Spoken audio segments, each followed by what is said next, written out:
தயவு செய்து மேலே தள்ளிடுறாங்க. இவர் தான் கருப்பசாமி. இவர் பிடிக்கலன்னா மேலே தள்ளுங்க, பிடிச்சா இந்த வீடியோவை பாருங்கள். இவர் வீட்டுக்கு வரணும்னா சப்ஸ்கிரைப் பண்ணுங்கள். யாரெல்லாம் இவரை கும்பிட்ருக்கீங்களோ அவங்க ஒரு லைக் போடுங்க.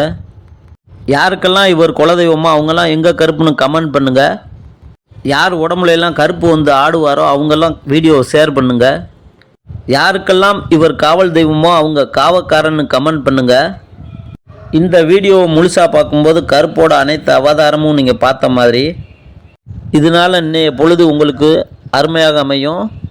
மேலும் கருப்பை மனதார நினைக்கிறவங்களுக்கு நிறைய செல்வங்கள் சேரும். கருப்போட துணை இல்லாமல் இந்த உலகத்தில் நம்ம வாழ முடியாதுங்கிறத தெரிஞ்சுக்கோங்க. கருப்பசாமி தான் நம்மளை காக்கிற கடவுள். இந்த கருப்பு இல்லைன்னா நம்ம எந்த ஒரு செயலையும் இன்னிதே செய்ய முடியாது. அதனால் காவலுக்கு எப்பயுமே கருப்பை துணைக்கு வச்சுக்கோங்க. பிள்ளைங்களுக்கு கருப்போட விபூதியை நெத்தியில் வச்சு நைட்டுக்கு தூங்கும்போது படுக்க வைங்க.